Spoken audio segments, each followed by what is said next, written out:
નમસ્કાર, પ્રણામ મિત્રો, જય માતાજી, જય શ્રી કૃષ્ણ મિત્રો. આજની વાર્તા સમજવા જેવી બનશે, તો પ્લીઝ એકવાર છેલ્લે સુધી સાંભળવા નમ્ર વિનંતી છે. તો ચાલો સાંભળીએ. ઉર્મિલાજીએ રસોડામાં જઈને જોયું તો ખાવાના બધા ડબ્બા ખાલી હતા. થાકીને છેલ્લે પુત્રને ફોન કરી દીધો. બેટા, તું ક્યારે પાછો આવી રહ્યો છે? જેટલું રાશન પાણી તું મૂકીને ગયો હતો એ બધું પૂરું થઈ ગયું છે.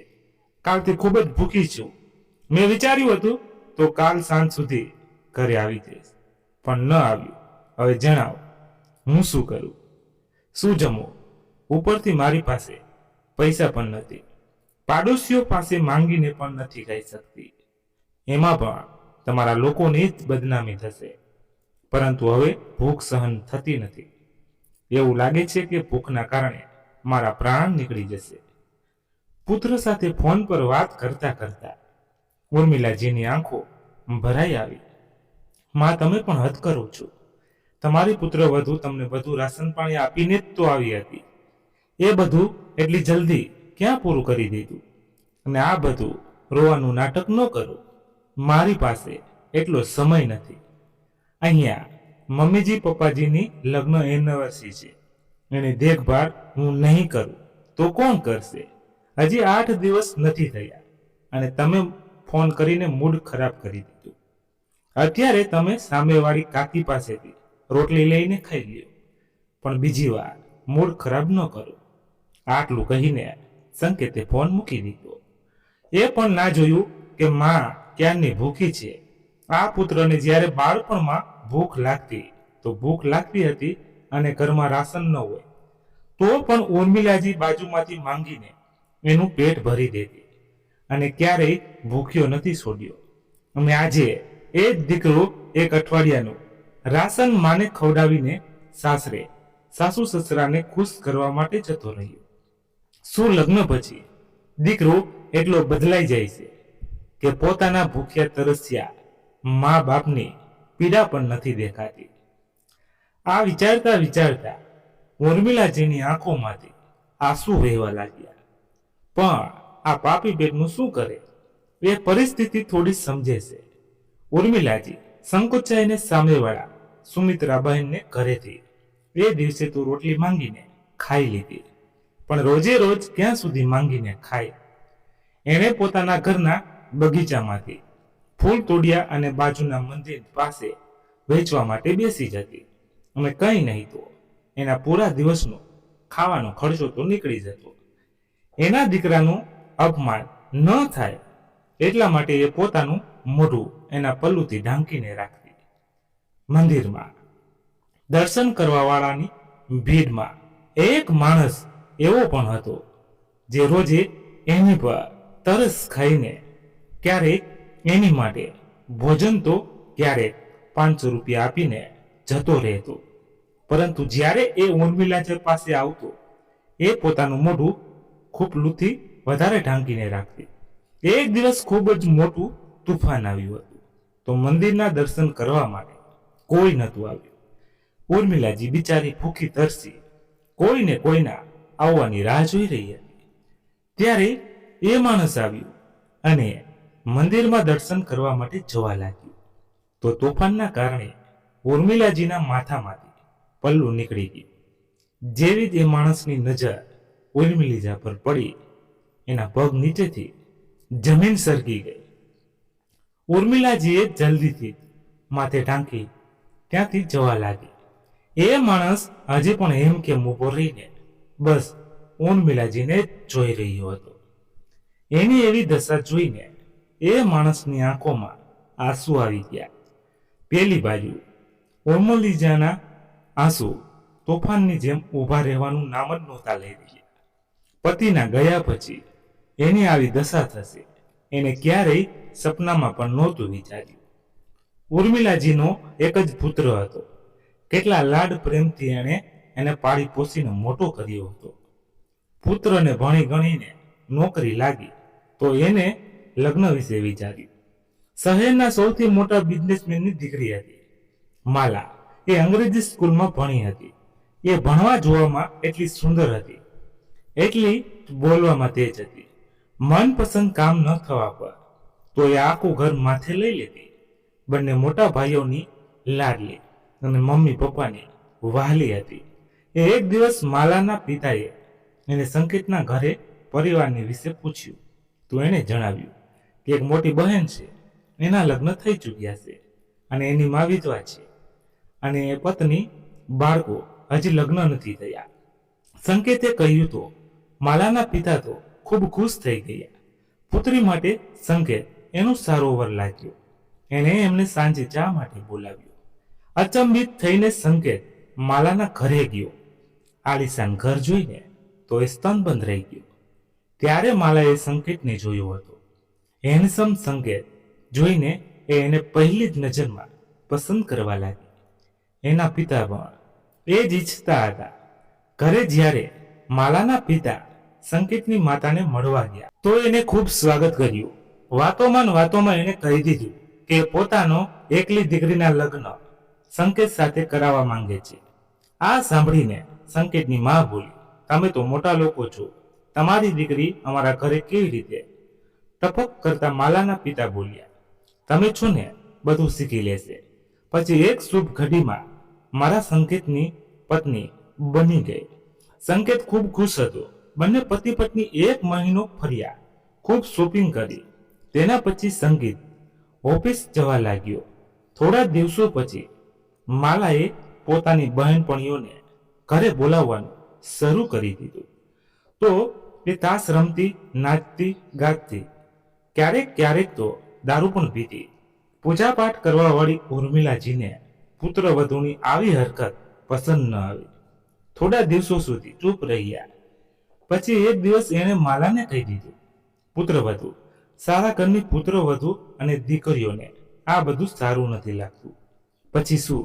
માલાએ તાંડવ મચાવી દીધો. સંકેતને કહ્યું કે તું તારી માને જણાવી દે કે મારી લાઈફમાં એ અડચણ ન બને. નહીં તો એટલા દિવસોમાં સંકેત પોતાની પત્નીને સમજી ચૂક્યો હતો. એટલા માટે એને પોતાની માને સમજાવી દીધા કે એ પુત્ર વધુના કોઈ પણ કામમાં અડચણ ન કરે અને ટોકે પણ નહીં. એ દિવસે ઉર્મિલાજી ખૂબ જ રડી હતી. સમય પસાર થતો ગયો. સંકેત એક પુત્રનો પિતા બની ગયો. છેલ્લે એ નિખિલની એક જ ફઈ હતી. વર્ષો પછી દીકરીને મળીને ઉર્મિલાજી ખૂબ ખુશ હતી. માલાની મમ્મીને જરા પણ પસંદ ના આવ્યું. પાર્ટીના બીજા દિવસે સંકેતની સાસુમાં એ તાંડવ મચાવી દીધો. મારી બંગડી ચોરી થઈ ગઈ છે. એ સમયે કવિતા પોતાના ઘરે પાછી જઈ રહી હતી. માલાએ પોતાના પુત્રને જન્મ જરૂર આપ્યો હતો, પણ એનું પાલન પોષણ આયા કરતી હતી. માલાને પોતાની પાર્ટીઓ અને શોપિંગથી નવરાઈ નહોતી મળતી. નિખિલનો 10મો જન્મદિવસ હતો. સંકેતે ઘરમાં ખૂબ મોટી પાર્ટી રાખી હતી. એના પૂરા સસરાવાળા અહીંયા જ હતા. એવામાં એને પોતાની મોટી દીદીને પણ બોલાવી લીધા. તો માતાએ એનું બેગ બધાની વચ્ચે ખોલી દીધું અને કપડાની વચ્ચે મમ્મીની બંગડી જોઈને જોરથી રાડું પાડવા લાગી. સંકેત, જો તારી દીદીએ બંગડી પહેરવાની ઈચ્છા હતી તો માંગી લીધી હોત તો ચોરી કરવાની શું જરૂર હતી? સંકેતને પણ કોણ જાણે શું થઈ ગયું હતું. એણે પત્નીની વાતને સાચી માની લીધી. એ દિવસે રોતી એની દીદી તો ગઈ, પરંતુ પછી ક્યારેય ન આવી. પરંતુ જતા એટલું કહેતી ગઈ કે માલા, સમયથી ડર. જે અપરાધ મારા પર લગાવ્યો છે એક દિવસ તારી પણ લાગશે. આટલું કહીને બિચારી કવિતા રોતા પોતાના ઘરે આવી ગઈ અને પછી ક્યારેય પિયર ન ગઈ. દીકરી પર લાગેલો ચોરીનો અપરાધનો આઘાત એની માં સહન ન કરી શકી અને બીમાર રહેવા લાગી. એક દિવસ પુત્ર વધુએ સવારમાં ઘરમાં તમાશો શરૂ કરી દીધો. હવે શું, તારી માના કારણે હું મારા પિયર પણ ન જાઉં. વર્ષમાં બાળકોને એક વખત લાંબુ વેકેશન હોય છે, ત્યારે હું પિયર નથી જતી. વિચારું છું કે ચાલો ગરમી છે ત્યાં જઈશ તો મારી ભાભી કે મારી માને રસોડામાં વધારે કામ કરવું પડશે, તો ગરમી પોતાના ઘરમાં પસાર કરી લઉં છું. હવે મમ્મી પપ્પાની એનિવર્સરી પર નથી જઈ શકતી. હવે તો હું મારી માના ઘરે જરૂર જઈશ અને તો પણ મારી સાથે આવીશ. વારે વારે એકલી જાઉં છું તો મને સારું નથી લાગતું.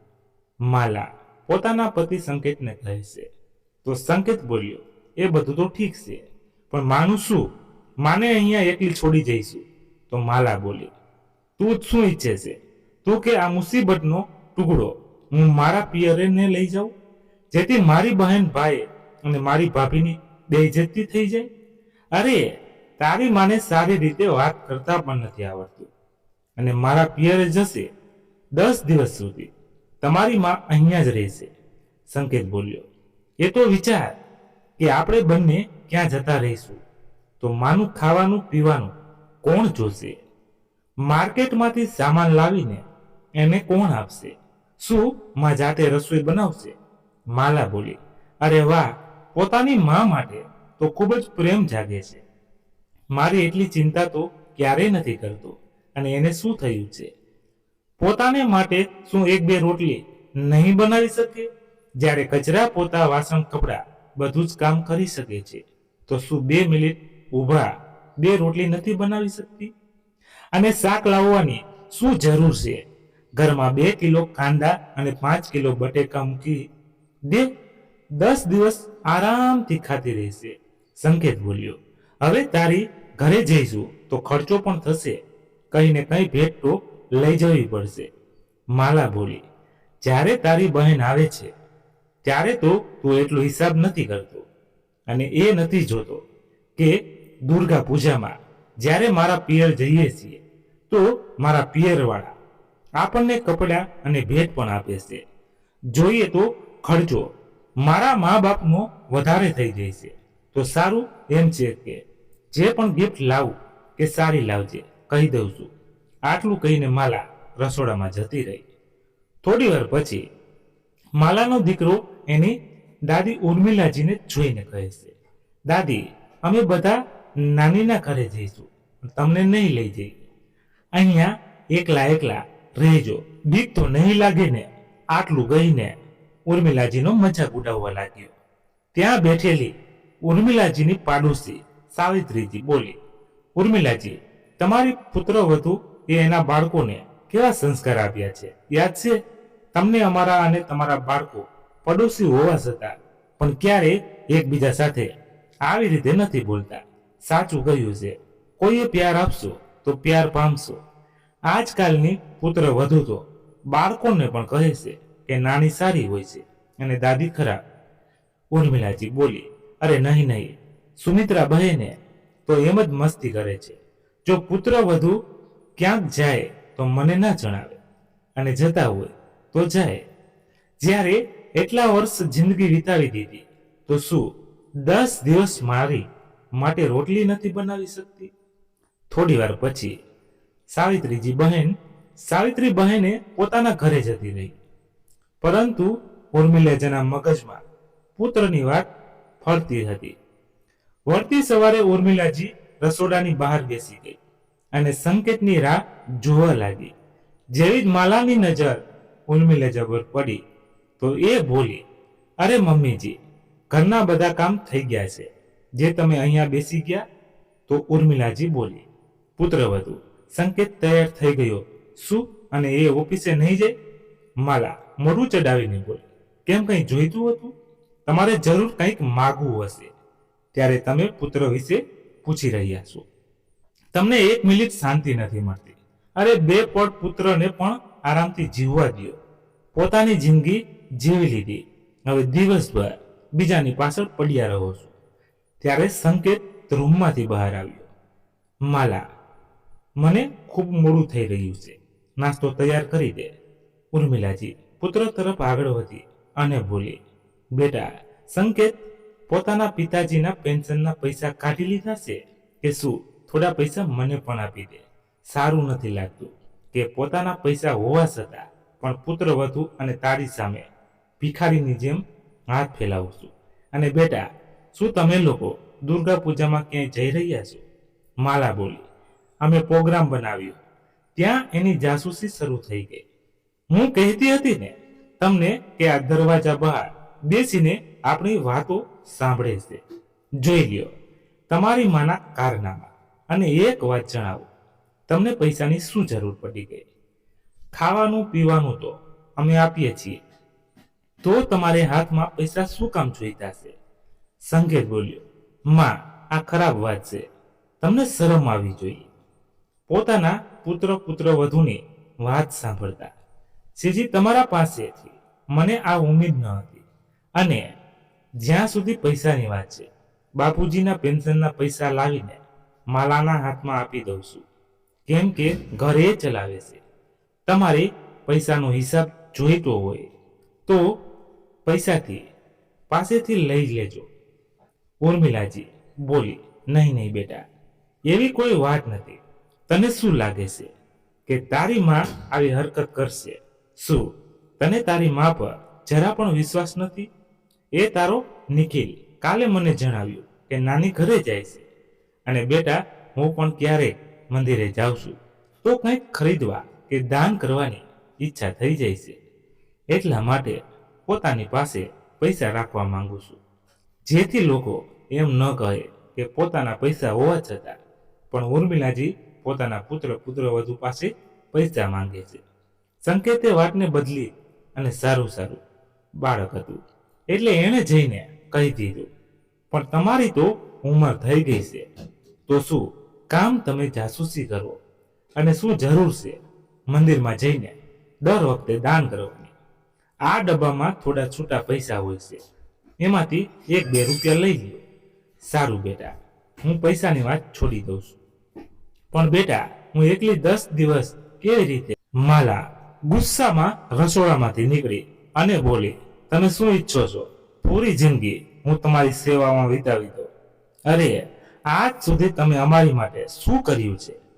શું તમારા કારણે હું મારા મા બાપને છોડી દઉં? હા, અમે તો જોઈશું.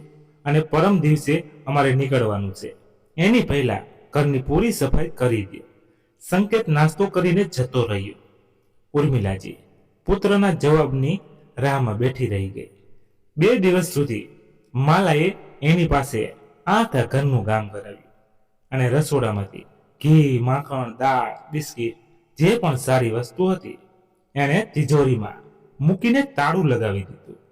2 દિવસ પછી જ્યારે બધા નીકળવા લાગ્યા તો માલા બોલી, માજી, આ લ્યો 2000 રૂપિયા, આને તમે પોતાની પાસે રાખો. અને ઉર્મિલાજીનું ગળું ભરાઈ ગયું. એને લાગ્યું કે પુત્રવધુને એની ચિંતા છે, તો એ બોલી, અરે પુત્રવધુ, મારે પૈસાની શું જરૂર? તો માલા બોલી, હું તમને મસ્તી કરવા નથી આપી રહી, ઇમરજન્સી માટે આપી રહી છું. અને હા, ઘરમાં 5 કિલો બટેટા અને 2 કિલો કાંદા પડ્યા છે, લોટ અને ભાત પણ છે, અને ધ્યાનથી ખર્ચો કરજો. અને આ ખર્ચને કાગળમાં લખી રાખી લેજો. આવીને હું ચેક કરીશ. તમારે ફળ અને શાક ખરીદવા તો કોઈની જરૂર નથી, દવા તો તમારી છે, તો મને નથી લાગતું કે 2000 તમારા ખર્ચ થશે. ઉર્મિલાજી ચૂપચાપ નાના બાળકની જેમ આમાં માથું હલાવતી રહી, અને એ લોકો ઘરેથી નીકળી ગયા. બાળકોને પણ દાદી સાથે કોઈ લગાવ ન હતો, એટલા માટે એણે પણ વળીને ન જોયું. જ્યારે પુત્રએ એટલા દિવસો સુધી પણ માની ખબર ન પહોંચી, તો ઉર્મિલાજીને મજબૂરીમાં આવીને ફૂલ વેચવાનું કામ કરવું પડ્યું. ઉર્મિલાજી હમણાં ઘરે પહોંચી જતી કે ફોનની ઘંટી લાગી. જેનો ડર હતો એ જ થયું. ઉર્મિલાજીને અહેસાસ થઈ રહ્યો હતો કે એ માણસ એવું શું જરૂર કરશે, કેમ કે એ ઉર્મિલાજીની દીકરી કવિતાનો ફોન હતો. હેલો માં, કેમ છો? ઉર્મિલાજીનું ગળું ભરાઈ આવ્યું અને બોલી, બેટા તારો ભાઈ આખા પરિવાર સાથે ગયો છે. તો કવિતા બોલી, માં તમે એકલા કેમ રહ્યા છો? તમારા તો હાથ પણ કંપે છે, તો પછી તમે રસોઈ કેવી રીતે બનાવશો? ઉર્મિલાજી બોલી, શું કરું બેટા, કામવાળી તો આવતી નથી. 2 વર્ષથી ઘરનું કામ હું અને તારી ભાભી જોઈ રહ્યા છીએ. શાક એ પોતે બનાવે છે અને બાકી બધું કામ હું કરું છું. પોતાના માટે 2 રોટલી તો બનાવી જ લઈશ, તું મારી ચિંતા ન કર. આટલું કહીને એણે ફોન મૂકી દીધો. બીજે દિવસે સવારે 10 વાગ્યે દરવાજા પર જોયું આવ્યું. ઉર્મિલાજી બોલી, આવી રહીશું. આવી રહીશું? હવે કોણ આવી ગયું? ઘરે તો કોઈ નથી અને મને મળવા કોણ આવશે? જેવો જ ઉર્મિલાજીએ દરવાજો ખોલ્યો, એની સામે કવિતાને જોઈને એની આંખો ભરાઈ ગઈ. બેટા કવિતા, તું? અરે બાળકો પણ આવ્યા છે. બાળકો નાની નાની કહીને ઉર્મિલાજીને ગળે લાગી ગયા. એ બંનેને વહાલ કરીને એને આશીર્વાદ આપવા લાગી. આવો બાળકો, અંદર આવી જાઓ. આજ સુધી ફોન પર જ એને જોતી આવીશું. 2 વર્ષ પછી તને તારા માની યાદ આવી? કવિતા બોલી, માં તમે જાણો છો ને 2 વર્ષ પહેલા શું થયું હતું? ભાભીએ મારા જ પિયરમાં મારા જ પર ચોરીનો અપરાધ લગાવ્યો હતો. એટલા માટે મેં અહીં આવવાનું બંધ કરી દીધું હતું. પણ તમને એકલા કેવી રીતે છોડી શકીએ? શું અમે એટલા પારકા થઈ ગયા મમ્મી કે તમે અમને કંઈ જણાવવું જરૂરી ન સમજ્યું? એ અવાજને સાંભળીને ઉર્મિલાજી ચોંકી ગઈ, કેમ કે એ માણસ કોઈ બીજું નહીં પણ ઉર્મિલાજીનો જમાઈ હતો. ઉર્મિલાજીની આંખોમાં આંસુ આવી ગયા તો દીકરી અને જમાઈને ગળે લગાવી લીધા અને બોલી, ખૂબ સારું કર્યું બેટા, તે જે તમે લોકો આવી છોકરીઓથી તો ઘર રોશન થાય છે. આ વાત પુત્રવધુ નહીં સમજે. માના દિલની વાત જાણવા માટે કવિતા બોલી, અરે માં, એ બધું છોડો, મને ભૂખ લાગી છે, જણાવ શું ખવડાવીશ? ઉર્મિલાજી બોલી, ઊભી રહી બેટા, હું હમણાં કંઈક લાવું છું. આટલું કહીને એ રસોડામાં જતી રહી અને આમ તેમ કંઈક શોધવા લાગી. પણ એને કંઈ ના મળ્યું, કેમ કે માલા પહેલેથી બધું તિજોરીમાં મૂકીને તેને તાળું લગાવીને જતી રહી હતી. થોડી વાર પછી કવિતા રસોડામાં ગઈ અને બોલી, માં મને જણાવો, કંઈક કરવું હોય તો હું મદદ કરી દઉં. ઉર્મિલાજી રોવા જેવી થઈ ગઈ અને બોલી, બેટા મારા ખુદના પેન્શનના પૈસા હોવા છતાં પણ પુત્ર વધુએ મને ભિખારી બનાવી દીધી છે. આટલું કહીને એ રોવા લાગી. કવિતાએ માના આંસુ લૂછ્યા અને બોલી, બસ એટલી જ વાત છે.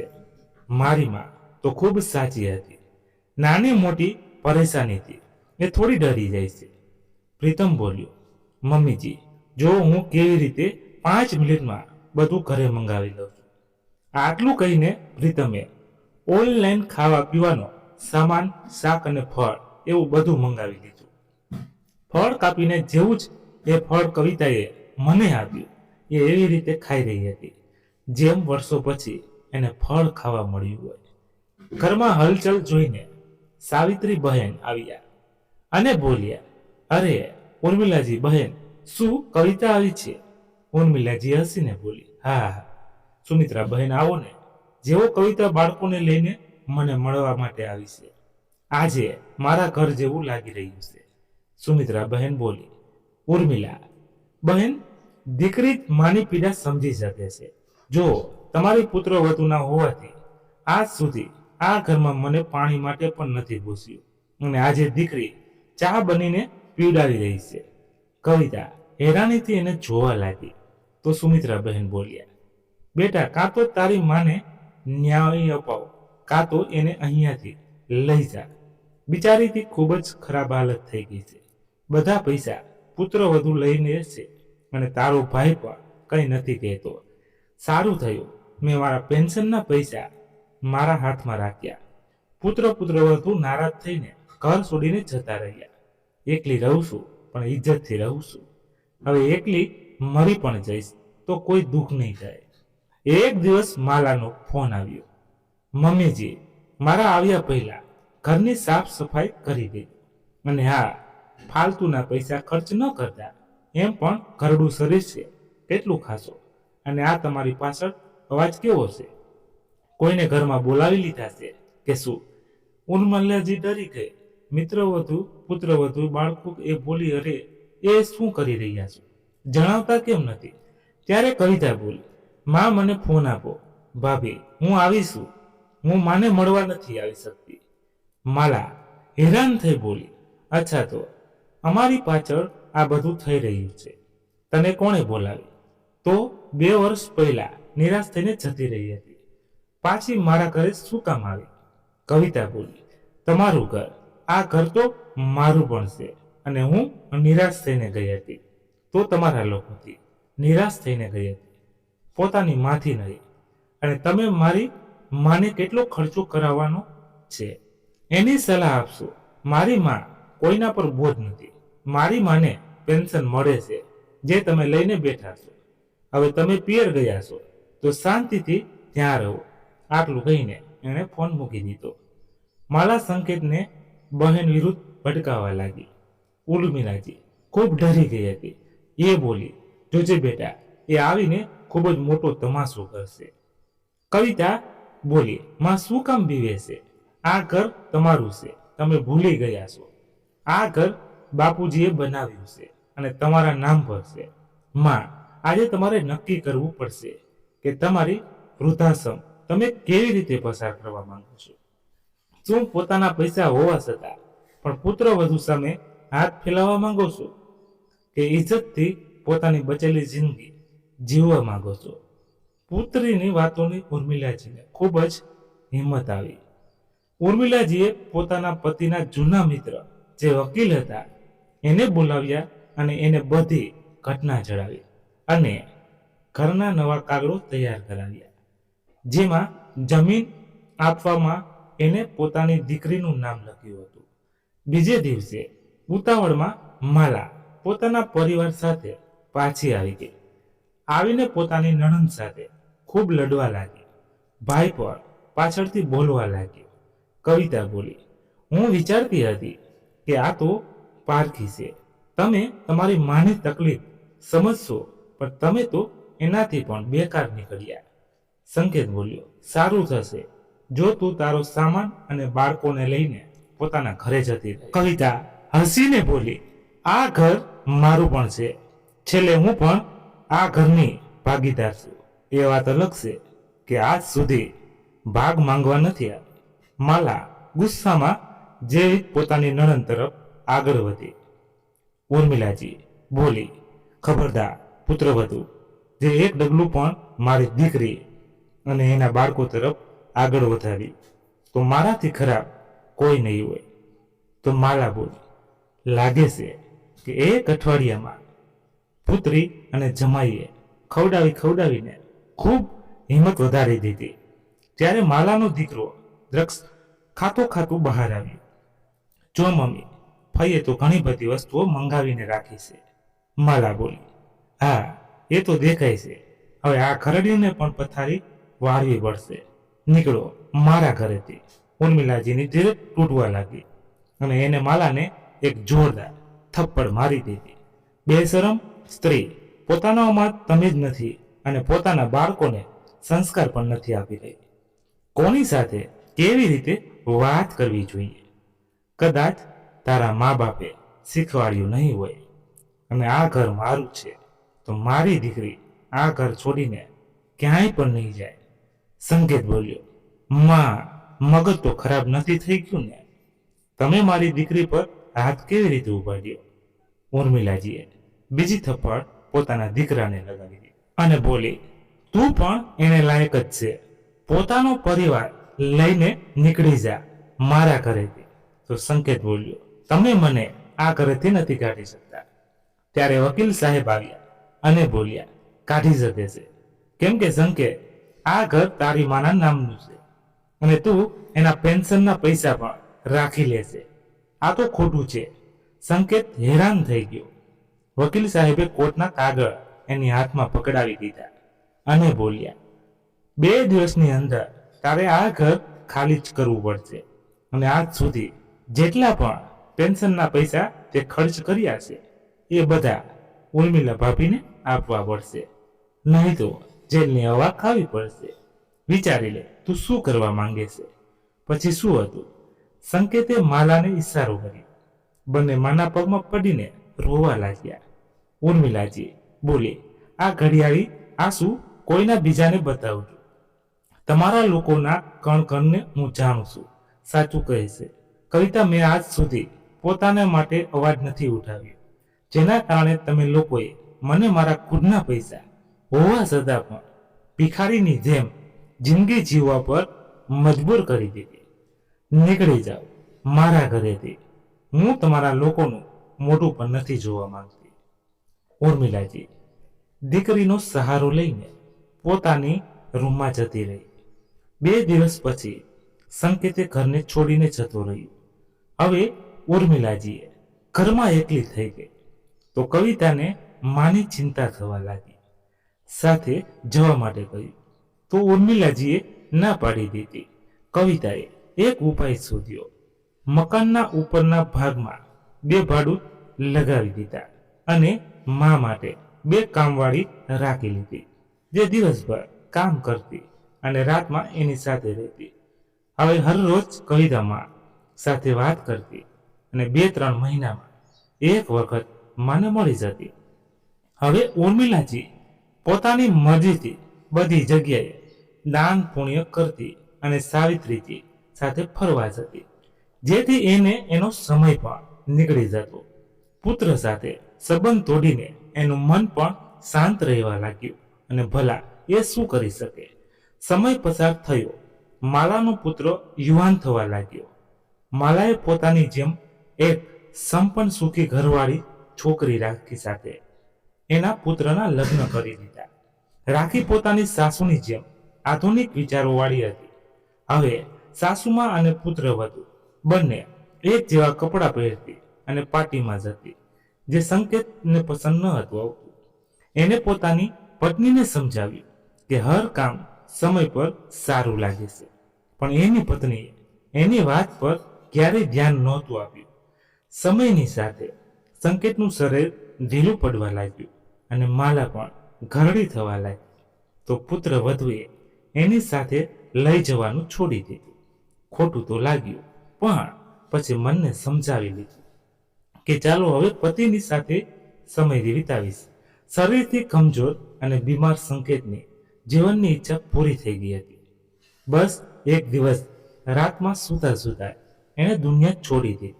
એ સમયથી પુત્રવધુ કે સાસુમાનો માલકીન હોવાનો હક છીનવી લીધો અને ઘરના અડધા ભાગમાં એની ઉપસ્થિતિ પર પ્રતિબંધ લગાવી દીધો. અને આજે ન જાણે કેમ માલા ત્યાં જતી રહી અને એક ટેબલ સાથે અથડાવાની તો કિંમત શોપીસ તૂટી ગયો. તો પુત્રવધુએ એને કહ્યું, શું મમ્મીજી, જ્યારે જુઓ ત્યારે કોઈને કોઈ વસ્તુ તોડી નાખો છો, ચૂપચાપ એક જગ્યાએ કેમ નથી બેસી જતી? પોતાની સાસુમાને તીખા સ્વરોમાં કહીને રાખીએ નીચા પડેલા કાચના ટુકડાને સાફ કરવા માટે નોકરને અવાજ લગાવ્યો. નિખિલ પણ એ સમયે ઓફિસથી આવ્યો હતો અને એ પોતાની માને સમજાવવા લાગ્યો કે સાસુ તો કહે છે, રાખી હવે તારી ઉંમરની થઈ ગઈ છે, લાગે છે કે તને પણ એક રૂમમાં બંધ કરીને રાખવી પડશે, જેવી રીતે તું દાદીને રાખતી હતી. માલા એક નજરે પુત્રને જોવા લાગી. મોટી માલકીન, રૂમમાં જાઓ, અમારે લાદી સાફ કરવી છે. મોહન બોલ્યો, તમે રૂમમાં જાઓ. આ સાંભળીને એ પોતાના ગોઠણ પર હાથ રાખીને ધીરે ધીરે રૂમની તરફ જવા લાગી. રાખીનો જન્મદિવસ હતો. પિયરથી એની મમ્મી અને એનો ભાઈ આવ્યો હતો. ઘરમાં મોટી પાર્ટી ચાલતી હતી. બધા લોકો નાચી રહ્યા હતા, પરંતુ માલાને પોતાની રૂમમાં રહેવાની ખાસ સૂચના આપી હતી. એને ખૂબ દુઃખ લાગ્યું. કદાચ એને એના કરેલા કર્મનો પસ્તાવો પણ હશે. મોડી રાત્રે પાણી પીવા રસોડામાં જવા લાગી તો એને સાંભળ્યું કે રાખી કહી રહી છે, નિખિલ, હું તો કંટાળી ગઈ છું તારી મમ્મીથી. એ ચૂપચાપ બેસી જ નથી રહેતી. બહેનપણીઓ સામે આવીને મારી બેઇજ્જતી કરે છે. હવે તું એને વૃદ્ધાશ્રમ છોડી આવ. હા, તું સાચું કહે છે, પણ એ એવી રીતે નહીં જાય. એની પર પણ એ ફઈની જેમ કોઈ આરોપ એની આગળ એ સાંભળી ન શકી. નણંદની સાથે કરેલી હરકત એને યાદ આવી. હે ભગવાન, આ જ બાકી રહી ગયું હતું. આવી રીતે બેજેત થઈને જવાથી સારું છે હું મારી જાત જ જતી રહું. પોતાનો સામાન લઈને સવારે જવા લાગી તો એનો પગ ટેબલ સાથે અથડાઈ ગયો અને એની હેન્ડબેગ પડીને ખુલી ગઈ. એના કપડાની વચ્ચે રાખીની મમ્મીનો નેકલેસ ચમકી રહ્યું હતું. રાખી બૂમો પાડી કહેવા લાગી, મમ્મીજી, મારી મમ્મીનો નેકલેસ ચોરી કરવાની શું જરૂર હતી? માંગી લેતી તો. મારા સ્તન બંધ થઈ ગઈ કે આ કેવી રીતે થયું. છેલ્લે સમયે એની ઉપર ચોરીનો આરોપ લગાવી દીધો, જે વર્ષો પહેલા એણે પોતાની નણંદ પર લગાવ્યો હતો. હકીકતમાં પાર્ટીનો ફાયદો ઉઠાવીને રાખીની મમ્મીએ દિવસે જ એ કામ નોકરને કહીને કરાવી દીધું હતું. માલા ચોરીનો આઘાત સહન ન કરી શકી. એ હસવા લાગી. ચોરી, હા હા, મેં ચોરી કરી છે, આવું કહીને જોર જોરથી હસવા લાગી અને બેહોશ થઈ ગઈ. ડોક્ટરે જણાવ્યું કે આઘાતના કારણે માલા પોતાનું માનસિક સંતુલન ખોઈ ચૂકી છે. પરંતુ ડરો નહીં, બધું સારું થઈ જશે. ઘણી વખત આપણે સમજ્યા વિચાર્યા વગર કોઈની પર ગમે તે આરોપ લગાવી દઈએ છીએ અને એ પણ નથી વિચારતા કે એની પર શું થશે. પરંતુ જ્યારે એ માણસના હૃદયમાંથી હાય નીકળે છે તો પરિણામ ખૂબ મોટું હોય છે. જેવું કે માલા સાથે થયું. જેથી કોઈના પર દોષ લગાવ્યા પહેલા એક વખત વિચારવું જોઈએ. તો મિત્રો, તમારો અભિપ્રાય કોમેન્ટ કરીને જરૂરથી જણાવજો. અને વાર્તા ગમી હોય તો પ્લીઝ એક લાઈક કરી દેજો અને તમારા મિત્રો, સગા સંબંધી સૌ સાથે શેર કરજો. કારણ કે અમે દર વખતે કંઈક નવી નવી સત્ય ઘટના પર આધારિત વાર્તાઓ લાવતા રહીએ છીએ. તો પ્લીઝ અમારી સાથે જોડાયેલા રહેજો. ધન્યવાદ. ફરી મળીએ એક નવી વાર્તા સાથે. ત્યાં સુધી તમારા પરિવાર સાથે મસ્ત રહો, તંદુરસ્ત રહો. જય માતાજી, જય દ્વારકાધીશ. હર હર મહાદેવ, મહાદેવ, મહાદેવ. જય શ્રી રામ, જય બજરંગ બલી.